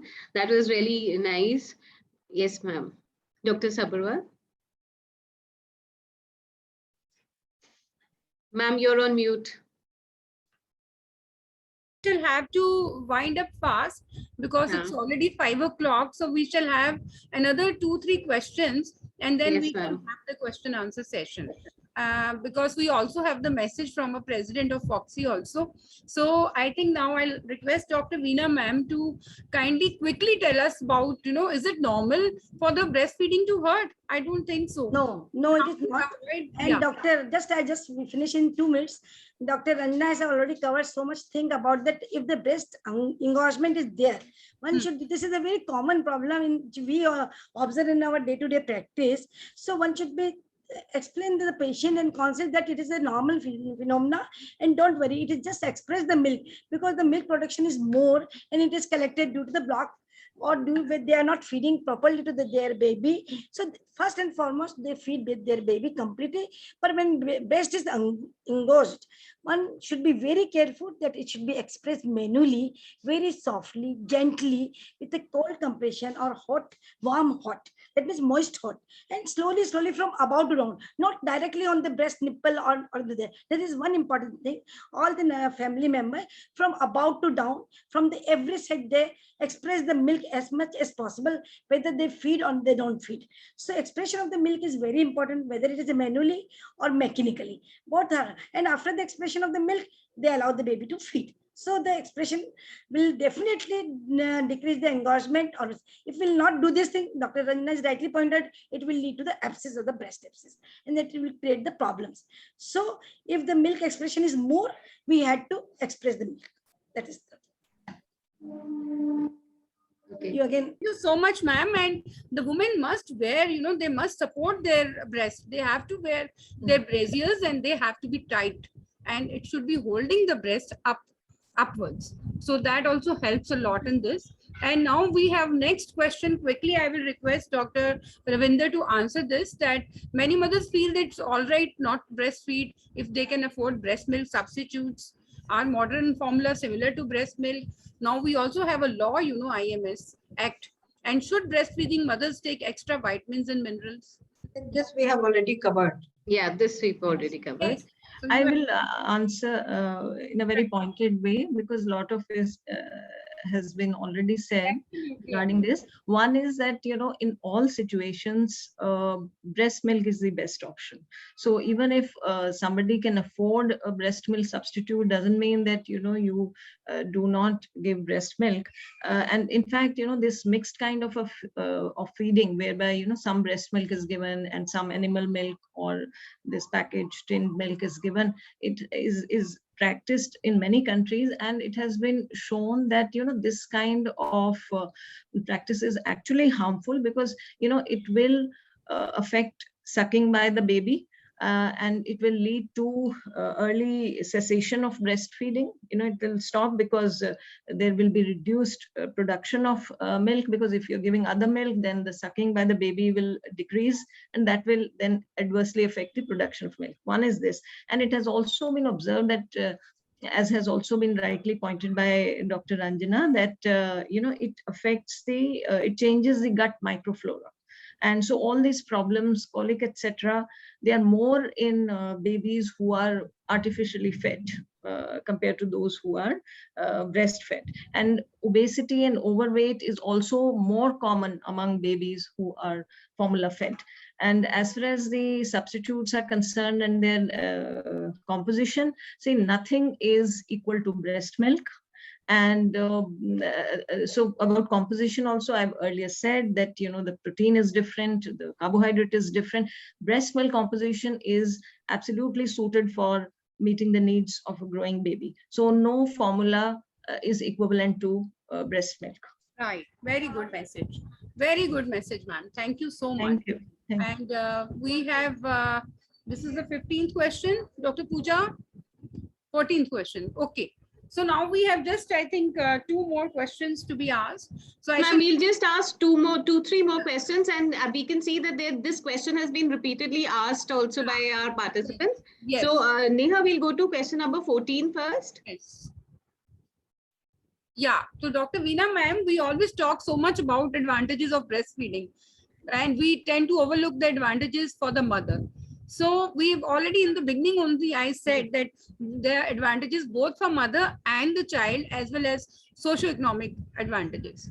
And is it true that it can help lose her pregnancy weight also? Yeah, it is absolutely right. Yes. And I will try to, because when we discuss about so much advantage and hold the talk on the baby, there Yes. is definitely advantage on the mother also. First and foremost, it gives the feeling of the motherhood, physical, emotional bonding between the mother and child, and it prompt faster loss of the weight after the birth, burning about 500 calories a day to build the milk and to consume it, and this is so 500 calories per day. This is weight loss is also there.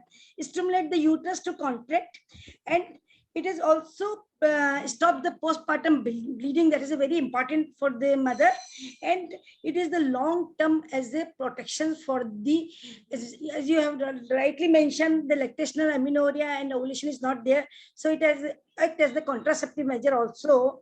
And first and last in this, that it is very important that it gives the prevent the postpartum depressions. Sometimes the women, if they have a good bonding between the mother and child, it definitely have the less postpartum psychosis. We have discussed so many times. So if there is good bonding between the baby and mother, that will definitely there's a decrease the incidence of, and that have the confidence and great feeling about the mother. That is the most important. So everything is important for mother is also for that. Right, ma'am. Absolutely. Can I just add here, Anita? So it also reduces the risk of development of diabetes and high blood pressure later, and reduces the risk of cancer ovary and the cancer. Yeah, long-term cancer, ovarian and the endometrial and breast cancer also. Yes, ma'am. Yeah. Absolutely. Yeah. Yes. Yeah. So basically, ma'am, it has so many advantages to the mother itself, and even like apart from bonding and apart from and the best advantage, especially which is so relevant in this present time, which I can see, I'm talking of short-term advantages, that she has less postpartum depression. Yeah, so this is so, and especially which is so relevant at this time. Ma'am, my next question is for Dr. Anjana. That, and this question has been asked by a lot of our participants also, there is a common belief that breastfeeding is akin to natural contraception. So is this belief correct? So ma'am, if I may add, ma'am, could you just clear what is, like, a lot of people, they confuse lactational amenorrhea with contraception. So could you just touch upon that also? So like, thank you, ma'am. Quick answer. So when a woman is lactating, she produces a hormone. There is a high level of prolactin in the blood, and prolactin prevents ovulation. Okay, so when she exclusively breastfeeds a baby, there is less likely that she will ovulate. Okay, when she starts, intermittently feeding the baby, then the chances of ovulation coming anytime are higher. So exclusive breastfeeding for the first 3-4 months is okay, but after that, the chances of getting caught, she thinks that she is not ovulating, she doesn't have a period, and this is because she is already pregnant again. So we should never blindly see this as a contraceptive, but as a population thing, as a general rule, lots of women continue to breastfeed and they have ovulation suppression, and that's why they don't conceive. So why people don't have 10 children and 15 children? They have never used any contraception, but most of the time they are pregnant or they are breastfeeding the baby. Yeah. So in the population level, it has a great benefit. But individual, we have to warn them that they can become pregnant and they'll be caught, unguarded. One thing I like to add here, because lactational amenorrhea method, of course, is there, but it is effective 95%. If we follow it absolutely religiously, that means the woman in the first 6 months, when she's doing exclusive breastfeeding, not even giving water, anything else to the child, and also she doesn't have the return of her menstrual periods. She doesn't even have a single menstrual flow or bleed during these 6 months. Yeah, this is a very important point. Yeah, plus exclusive breastfeeding means she has to feed the child at least 10 to 12 times during the day and at least once at night. And that means round the clock she's feeding the child and she's not having her menstrual flow. So in those 6 months, she has this contraception, which is 95% effective. And afterwards, after 6 months, one has to take some other method, whatever it is. She may go in for a COPD, because COPDs are very good because they are for 10 years. So you just have to take for another 2-3 times, and your whole life you are able to manage your reproductive life. So this is what it is. And it's Dr. Ranjana also mentioned that one has to be very careful and alert at the same time. Okay. So I think ma'am, we'll take one last question just for completion, and because this is COVID time, so no session is complete without a question on COVID. So ma'am, I request you to take the last question. Dr. Veena ma'am is very briefly going to answer. We've been answering it for the last 20 days. That how can we regularize breastfeeding and postnatal care in this current pandemic situation, especially now when we are fearing the third wave again to come. So what are the precautions which a COVID positive mother should take while feeding her baby? Almost the one thing is clear, that there is no contraindication for the patient who is the COVID positive, and the breastfeeding should be continued. So one thing should be clear, and if she wants to breastfeed, she should take all the precautions, double mask with the hand wash, wear the gloves, and take the help of the assistant when she's feeding, because it is a droplet infection. So it is clear cut that it is a droplet infection. She should not come in contact with the baby, and she should, otherwise she should give the express milk to the baby, and she should feed the baby, because she can easily, the milk can be preserved in the freeze or at room temperature. She can express the milk, and we can feed the baby. So for the COVID-19 positive mother, the breastfeeding is not contraindicated. We can give the breastfeeding with all the precautions, with the help of the family members, with take the protection between the baby and mother, or we can express them. That is a simple. Thank you, ma'am, so much.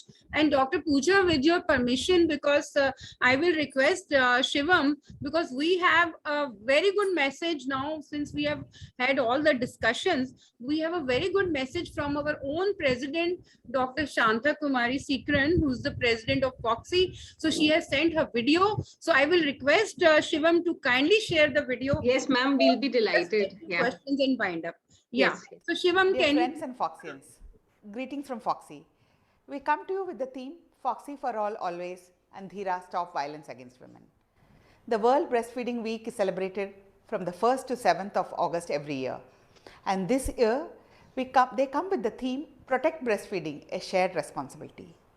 FOXI stands for All Mothers and Newborns.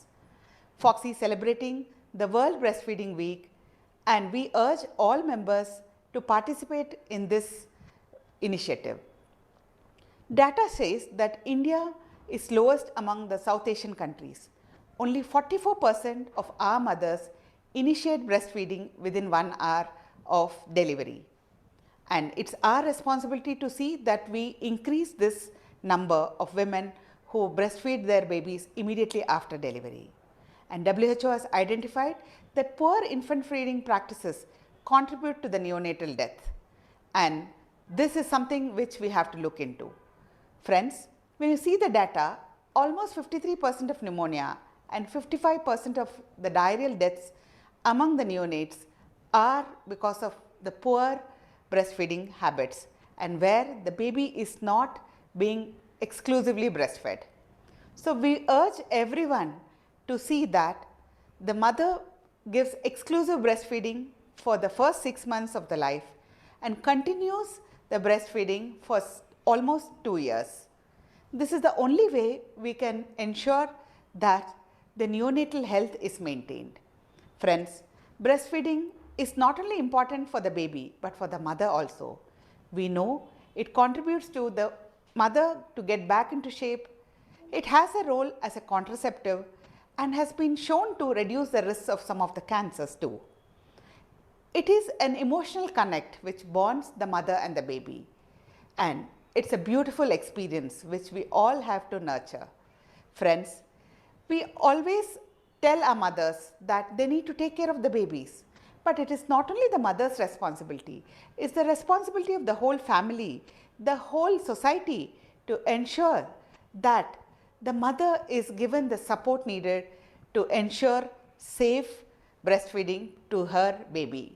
So friends, I urge you all to increase the awareness programs in your hospitals, in your societies, and send across the message that we need to protect breastfeeding as it is a shared responsibility of every one of us, doctors, healthcare providers, the families, and the society at large. Let's get together and see that we provide a safe environment for the mother to breastfeed her baby. And this is the way we can show that we can take care of our baby. Thank you very much. And we are looking forward for your positive support for doing this activity in the coming week from 1st to 7th of August. See you and hope that we get to hear the wonderful programs which you have conducted for this initiative. Thank you. Thank you. Thank you all for hearing. I think whatever we were discussing, and now everybody must have got it, that we were really on the right track. And you will be having your question answers also, Dr. Pooja, and Dr. Achla Batra, our president, AOGD, is very much here, under whose guidance we are doing everything here. So I will have some words from her also. So as you say, you have many questions, we can talk about the questions, or you have already answered. Ma'am, it is like we've answered a lot of questions. So it is like, but there's only 1 or 2 questions I would like to address, because there's one question which is like, if baby is also here, she can also be part of the answers then. Yes, ma'am, it is. So Neha, I'll take the question because we are little time crunch. So it is, if baby the problem of lactose intolerance, then how do we get breastfed? Then how do we breastfeed the baby? And if we take help of an external source, example, cow milk or milk powder, so which type should be given for baby's health, which does not have an effect on baby's health? So ma'am, basically this question is a little, I think the person who's asking, first of all, it is lactose intolerance would be like milk to sabhi se affect hoga. So ma'am, I think they are a little confused about that. So could you take this question? I would address this question to Dr. Achla, please. Yeah, actually, quite right, for lactose intolerance, that we cannot have the baby breast. And there are special formulas available for the child, which have to be, whether it is cow's milk or buffalo's milk. So sometimes the child gets over it later in life, but as long as they have it, they have to take that formula which doesn't have it. So that ma'am, what kind of formula is available and what is the constituent of that formula? Matlab, it is just in one line, maybe you could mention, because it is that a lot of people do not know. Actually, this Nestle company and other companies which make food for the babies, they have this lactose-free formula. Okay. I do not know the exact constitution, but it is available as lactose-free formula for these children who have this problem. Okay. Ma'am, I think we've answered most of the questions. Neha, is there any question? What they can do is, soya rich and calcium fortified. Yeah. Yes, ma'am. Okay. I don't think, Neha, is there any specific question that we should address? Or I think we've answered most of them. I think we have answered most of it, but I think one question, that how to counsel a mother who have to reinitiate breastfeeding if the baby is in NICU. So for more than a month after birth, how to give her the confidence so that she can restart reinitiate breastfeeding. So, ma'am, if this can be addressed. So Dr. Ranjana, will you like to take this question? Yeah, so if a mother hasn't fed in the first month, right? This is the question? Yes, ma'am. Yes, ma'am. Okay. So she never fed the baby because she was critically ill or something, right? So when she is in the ICU, and lots of times it happens. So baby is separated from the mother is straight to the ICU. And so we as gynecologists, when we go and see them, we make sure that they are not given lactation suppressing medicines. All right, because breast will be engorged. So we have to train our nurses there to bring the breast pump and express the breast milk. They can't do as many times as the baby sucks. This is not logistically possible. So they do it about 3-4 times in a day. Express the milk and with a breast pump. So we from our side give the breast some stimulus to produce milk.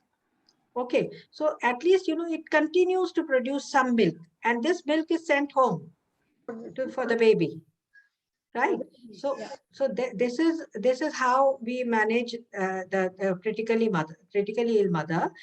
And once she is allowed to breastfeed, then we can give some medicines which increase the breast milk.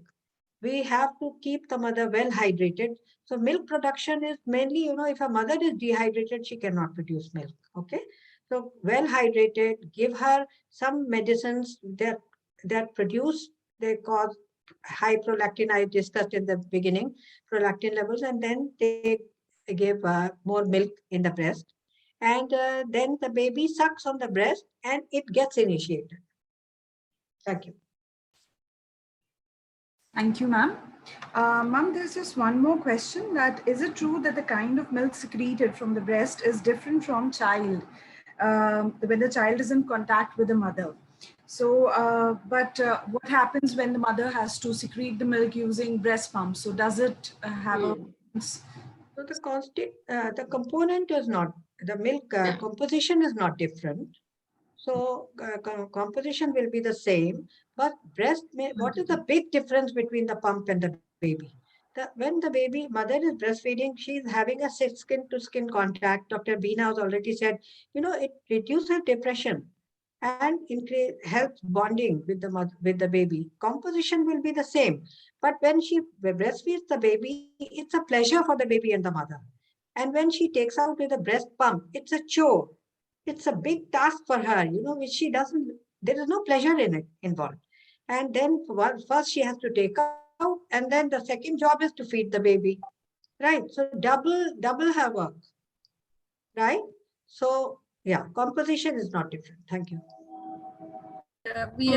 Ma'am, I think we should wind up. I request Dr. Anita Sabharwal to give the concluding remark. Yeah. And then, yeah. Thank you so much, Dr. Pooja. It has been really a great pleasure having come here, interacting with the stalwarts, and not only from our society, but also from your college. It has been a great experience and a lot of learning experience. And I feel everybody sitting here, and also because our AOGD has this thing going live on the YouTube also, because AOGD has now all the things being recorded. So people who haven't even watched now, they can watch it later, and it can really do a good to the whole society at large. So you just heard from our President Foxy, what she was saying, so that her vision also is going to come true when great people like you are here today to propagate this. And before I finish it up, I will request my President, Dr. Achla Batra, to say a few words. उनकी 4 लाइनें हो जाए. हाँ, तो 4 लाइनें तो बोलेंगी. 4 line बोली नहीं आज. और भी कुछ बोलो मैम, डॉक्टर. थोड़ा सा कुछ और भी बोलो. Thank you, Anita. And each day in the breastfeeding forums, I've been reciting a poem which they've all started liking you so much. Yeah. But before that, I would like to thank the teachers of Lady Even, the principal of Lady Even, and I mean, I'm my first interaction with you all, and I'm really delighted that you people have such immense knowledge about everything, So that is really great, and your enthusiasm and the enthusiasm of the people participating is also very nice. And I hope, your principal said, that you've been doing it for last 50 years now. So that's really good. And it is the institutions like yours which will show the way forward to these youngsters, So that's really good. Congratulations for that. And for the 4 lines, this is a poem in Hindi. A newborn says, मेरी अभिलाषा है कि पैदा होते ही मुझे माँ के स्तन से लगाया जाए और उसका दूध पिलाया जाए. इससे पहले कि दादी नानी बुआ मुझे देखें, मुझे पहले माँ के स्तन को दिखलाया जाए और मुझे उसका दूध पिलाया जाए. मेरा उदर बहुत छोटा है, एक चेरी जितना है, और कोलेस्ट्रम भी थोड़ा सा है. वो कोलेस्ट्रम मेरे लिए अमृत है, मुझे उससे वंचित न किया जाए. मेरी यही अभिलाषा है कि पैदा होते ही मुझे माँ के स्तन से लगाया जाए. Thank you. Very nice, ma'am. Very nice. And I have a small baby to wind up the session. Ma'am, before we wind up, we have a little vote of thanks. I would like to invite Dr. Dipesh. I'm just giving okay. that we have a breastfed child here. Oh, it's so and, sweet. Up to the age of 2 years, the child has been breastfed. And exclusive breastfeeding also, my granddaughter. Okay. So thank you so much. And Dr. Dipesh, Mr. Dipesh, please go on. Yeah. Yes, Dipesh, please continue. Thank you, Dr. Anita Sabharwal and Dr. Pooja Raizada. Good evening, everyone. I am Dr. Dipesh Agarwal, working as an assistant professor in the Department of Food and Nutrition and Food Technology. We are glad to celebrate the World Breastfeeding Week 2021 on the theme, Protect Breastfeeding, a Shared Responsibility. On behalf of Lady Irwin College and the collaborative partner, Association of Obstetricians and Gynecologists of Delhi Outreach Team, I take this opportunity to propose a vote of thanks. At the outset, I would like to thank Dr. Achla Batra, President, AOGD, and Dr. Anupa Sidhu, Director, Lady Irwin College, for their constant support and guidance and for chairing the session. I express my sincere gratitude to our esteemed panel members, Dr. Veena Charya, Dr. Ranjana Sharma, Dr. Ravinder Chadda, and Dr. Lalita Verma for imparting their valuable and insight knowledge. I truly believe it will help us a lot in bringing down the misconception and will promote exclusive breastfeeding. I would like to thank Dr. Pulkit Mathur, in charge, Department of Food and Nutrition, for her cooperation and enthusiastic support. We are thankful to the session moderators, Dr. Anita Sabharwal and Dr. Pooja Raizada, for a smoothly conduct of the panel discussion. A special thanks to the organizing committee, Dr. Neha Bakshi, for her unflinching support and coordination. Our heartfelt thanks to all the participants for their active participation and interaction. We will be pleased to welcome any further queries related with today's session. The participant can mail their queries on the mail ID shared through invitation. With these warm words, we move to the ends of today's panel discussion. Thank you. Thank you so much, Dipesh. Yeah, thank you. Thank you so much. And thank you to Pooja, you also. And chalte chalte, I will say, highest education is that which does not merely give us information, but makes our lives in harmony with all existence. And I think this is what we all are doing here. So thank you so much to all of you. Thank you so much, ma'am. Again, because I've been meeting you people again and again. So I think this thing will keep on happening now. And more people are being added. So we are going to have a fruitful time. Thank you so much. Thank you, Dr. Anita, and Dr. Pooja. Thank you so much, ma'am. Such a learned nutrition people, and I learned a lot of things today regarding the postpartum diet of the. That is really very important. That is very important that we convey this to the lot many people regarding what to eat, why should they force to eat to so many things. Thank you so much for sharing. Thank you, Pooja. Thank you, ma'am. Ma'am, एक चीज मैं भी बोलूंगी और ma'am मैंने next session fix कर दिया doctor Achala. Ma'am, next session is fixed for September. Yes. Yes, yes, ma'am. For September, right? Yes, ma'am. And now Dr. Ranjana will also be very active with us. She, chairs the Royal College of Obstetricians and Gynecologists. So see, such great people are here. So don't worry. You will have. Thank you so much, ma'am. Thank you. I really want to thank Achla, Anita, and all the whole Lady Irwin College and first exposure to the college staff. And that was really wonderful session. Thank you. Thank Thank you, you. Dr. Veena. Live में तो और भी मजा आएगा. You will see the beauty of the college also. हाँ, बिल्कुल. Ma'am, we have a really beautiful campus. Dr. Anita has seen it, and it's really, मतलब it's like आप लगेगा नहीं आपको कि दिल्ली में हो. Wow. Yes, ma'am. शूटिंग्स भी होती हैं, हम भी कर लेंगे अपनी शूटिंग. हाँ जी मैम, definitely.